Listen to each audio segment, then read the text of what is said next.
Thank you, Juliana. Can you hear me well? Yes. Okay, thank you. Hi, Pak Andre. Pak Andre is my brother in arms in supporting Indonesia infrastructure projects. Hai, Bro. We as Hi, Pak Andre.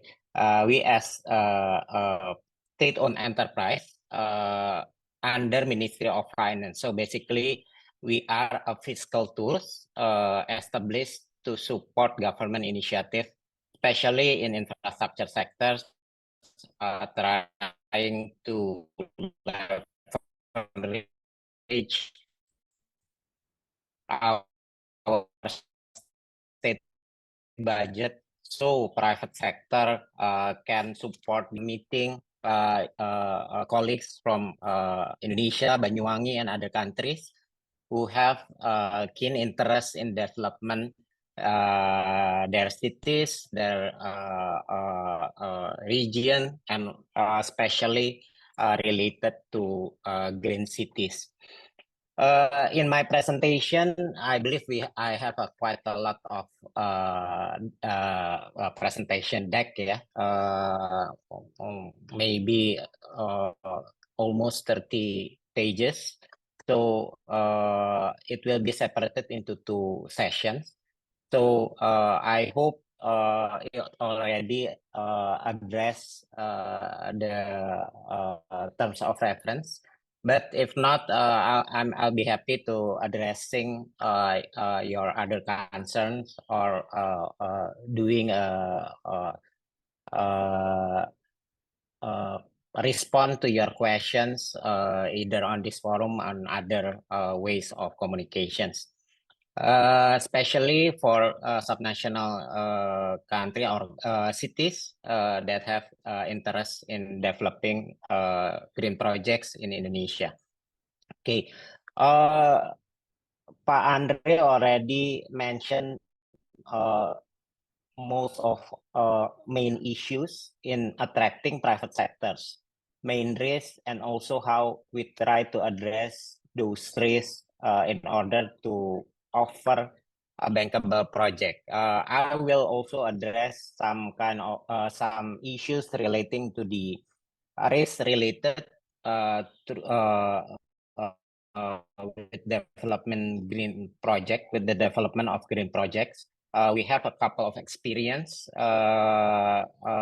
regarding to green projects in Indonesia, especially project in Semarang and project in Solo. It's also both of them are not directly financed by private sectors, but I believe this also beneficial for you to consider also on how we're trying to address risk and trying to create a bankable project, feasible project. The second is also we are trying to introduce how the risking mechanism works. We offer financial and non-financial instrument. And I think it's really interesting to discuss further whether on how your perspective on this instrument. Excuse me, ada Pak Bayu. Oh, sorry. No. Okay. Thank you. Lastly, we also trying to present on how we can catalyze financial support or investment support for subnational government projects. As a general view, I believe there are 2 ways to address feasibility or trying to offer the risking of risk for infrastructure projects. Either is it a general project or a green project. It could be through public sectors, and also can be offered through private sectors. So we understand that risk could be happen in public area and also in private area. So we try to present in those two areas what is instrument that we already offer to the risk such risk will be arise on those projects. Okay, let us start for the first session. Let me introduce PTSMI. First, next slide. Okay. So, similar with IIGF or Indonesian Infrastructure Government Facility, we are under Ministry of Finance. And we also have one subsidiaries named Indonesian Infrastructure Finance. This is a joint venture between PTSMI, IFC, International Finance Corporation, ADB, Asian Development Bank, DEG. This is a German investment company under KfW. KfW also Germany Development Financial Institutions, and one private sector, which is Japanese corporation. It is SMBC. What is our main task? Basically, we are a vehicle for Indonesia government to accelerate infrastructure development in Indonesia, especially in financing sector. We are governed or following Financial Service Authority regulation. So basically, we are non-bank financial institutions, and we have missions to be visions to be a catalyst to accelerate national infrastructure development. Our mission are to become a strategic partner for the government or the government contracting agency for infrastructure development in Indonesia. We are mission also to establish financing products which is flexible for to adopt risk arise from infrastructure projects. And by doing this, we hope that we can address issues or on the needs for the private sectors. Mainly, we operate in a PPP area, but after the 5 or 6 years of our establishment, we are established in 2009.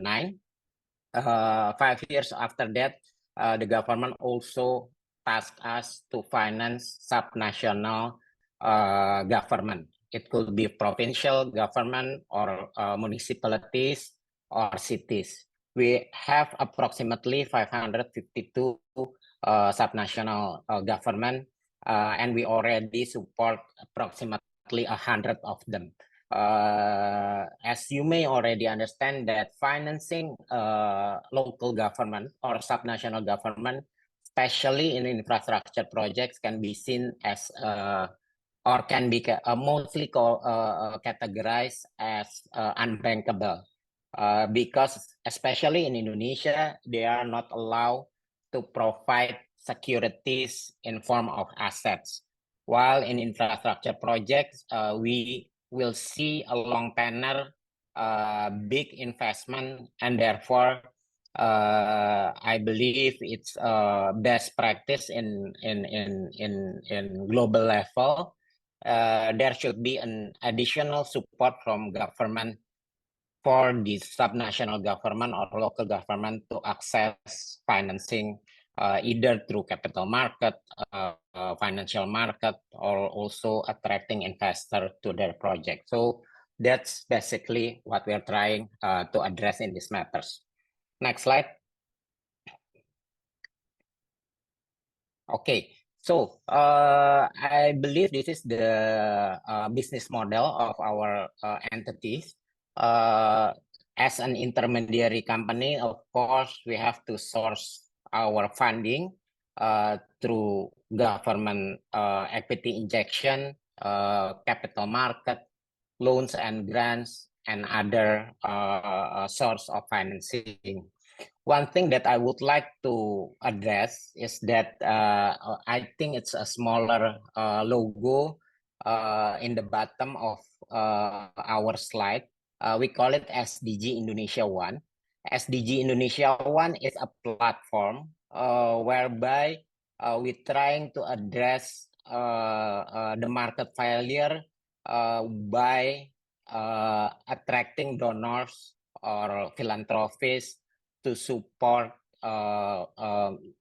financing projects from the government related to sustainable development goals. I believe this is one area that also will be a kind of interest for our participants, whereby there are an area that private sector could not address through market instrument. So there are a very how do you say, a very sweet spot to address those issues by attracting a donor or philanthropists to support these missions. We established this initiative in 2018. Now we have already obtained commitment from donors. We have approximately 35 partners, and they already commit support in amount of 3.2 billion US dollars. We already channeled it, although it's still small, approximately 300 million US dollars to support infrastructure projects in Indonesia, not only in form of financing, but also in form of technical assistance, capacity building, and so on and so forth. On our business pillar itself, we have three pillars. The first is our financing and investment, second, advisory service, and the third are project development. Financing and investment, we are not only providing conventional financing mechanism, but as you already know, Indonesia is one of the biggest Muslim countries, and therefore there are big appetite to access Sharia financing. So therefore, we also provide this kind of facility. Besides those two type, we also, as I mentioned earlier, we also provide financing for subnational government. We call it public sector financing. The proportion between commercial and public sector financing approximately 70% and 30%. 30% of our financing portfolio are channeled to the subnational government, or approximately 30 trillion Indonesian rupiah, or approximately I believe 2 billion US dollars. On the second pillar, it is advisory activities or advisory services, mostly have a private sector as our clients, and it's not really related to this session's topics. But in this area, we support private sector in trying to address their concerns or their needs with regards to infrastructure project. It could be a financial advice. We can be also a arranger to find financing, and we can also provide investment advisory with related to projects that private sector have intention to invest to. The third pillar, this is a project development facility. Basically, we help government contracting agency. It could be national government. It could be subnational government. For them to be able to have a bankable or feasible project. These activities we do it with also PII or IGF also providing this kind of support. So basically there are three Ministry of Finance own enterprise that provide this kind of support.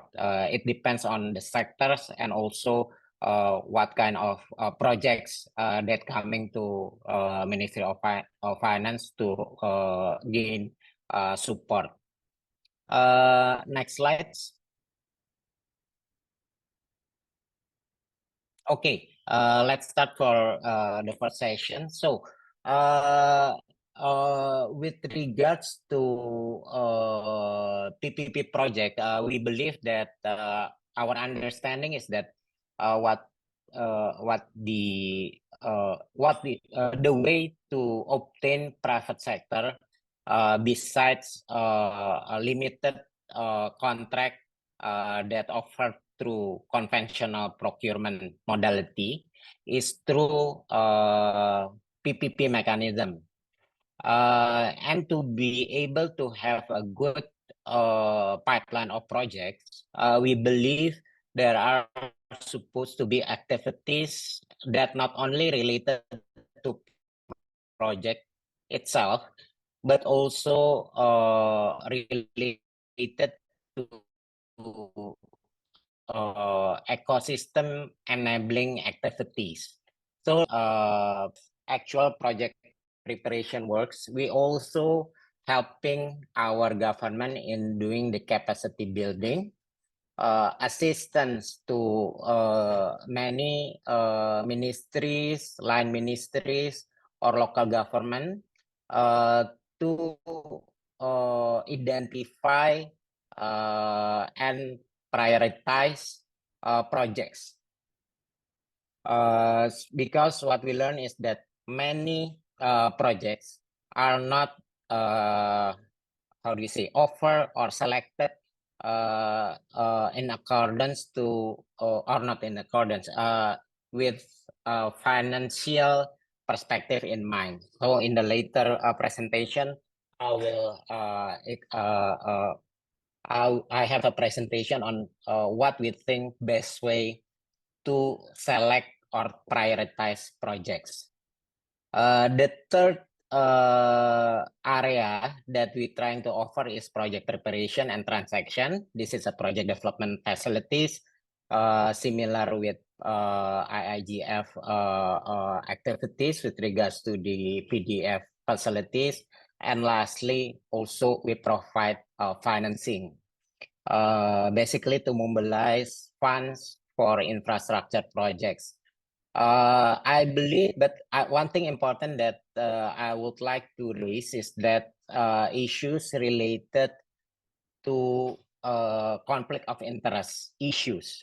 This is something that important, I believe, and for the participant, we also need to put the attention on how conflict of interest will arise in setting up or in preparing project preparation.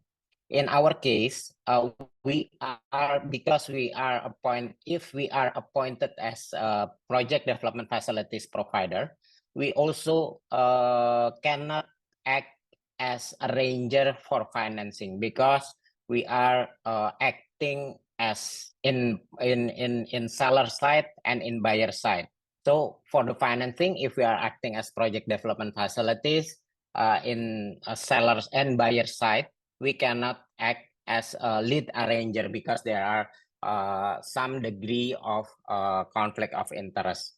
And internally, we also do a set up Chinese wall mechanism whereby financing activities have the different committee with project development facilities.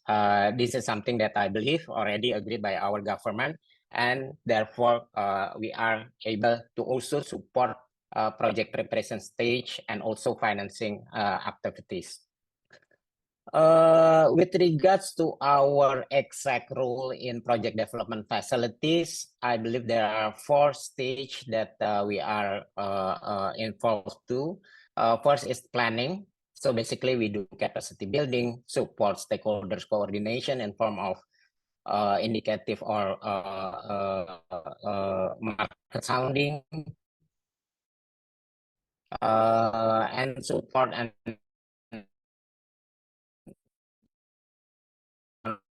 priority project and planning. With regard in pre-feasibility studies, public consultation, and prepare bidding documents. On the transaction stage, we support bidding process performed by procurement committee. Also supposed to be done by the government contracting agency themselves. We have to limit our involvement in this stage because the decision that will be made will be or have to be owned, and the government contracting agency supposed to be responsible on their decision. And we also support them in addressing after the private sector are selected on the procurement stage. We also need to support the government contracting agency in addressing needs from the private sector with regards to financial closing.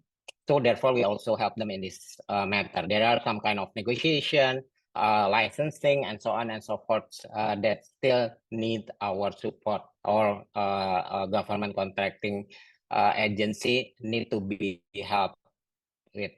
Lastly, on the financing, usually because infrastructure projects could be related to the big amount of capital investment. It could be usually it was the lender side will form a syndication financing. So we also provide financing through syndications and also in form of Sharia financing, as I mentioned earlier. Next slide. Jessica, how many minutes I have left? I'm sorry, Mr. Faris. I think your time is up already. How long? We can. Sorry. Okay. For this, maybe for the first session, I will skip to. I'm sorry. I'm taking too much to. Pak Bayu, can I still have 2 or 3 minutes, Jessica? Juliana, sorry, Juliana. Maybe Mr. So Faris. you can finish up the. Sorry, Karina, can you hear me? Yes, I can hear you well, Juliana. Go ahead. Yes, maybe we'll just let Bapak Faris just finish his last slide. Another 2 minutes is fine, and then we'll move on. Okay. For the first session, I believe we can go by you to the. I believe this slide is already addressed by Pak Andre. Yes. Okay. I believe this is the one of the core matters in my presentation with regards to how we can identify and mitigate risk in PPP projects. Okay, in PPP project we have, especially in project development, we have project development and transaction stage. We have 4 stage that we think risk can be addressed optimally. The first is planning stage. In PPP projects, we do a preliminary studies whereby we do initial project review consisting of indicative risk identification, and we do assessment on such risk, and we have indicative risk allocation and also mitigation. We also do initial financing and economic review, whereby we estimate contingency and cost of significant risk arise from our studies, and we do a sensitivity analysis based on those risk occurrence. On the preparation stage, we have 4 activities. First, economic analysis, whereby we do risk analysis. We go deeper from the previous study, from the preliminary study, and we also do a quantitative approach in risk analysis. We do a value for money analysis. We also have a financial analysis with regards to how big the cost related to risk mitigation that we already planned. And lastly, risk analysis, where we do a risk matrix development, which includes risk category, risk description, rating, quantification, allocation, and other alternatives. In my presentation, you can read the example on how we identify those risks, on how we assess and we allocate, and our mitigation. One thing important that we have a specific regulation, maybe guidelines, not really a regulation, to support how government contracting agency approach risk in PPP projects. So I believe these guidelines were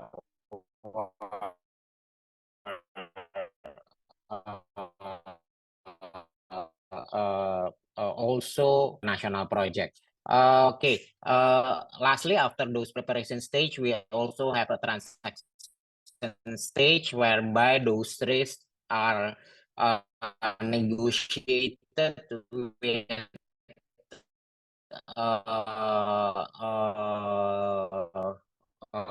private sector. For private sector to study and respond to those PPP, to those projects, and project indication of risk, and also those allocations. After this transaction stage is concluded, and then we also have to ensure the risk mitigations and risk allocation agreed on the concessions agreement. So this is the basic approach in PPP stage related to the risk that will arise on our PPP projects.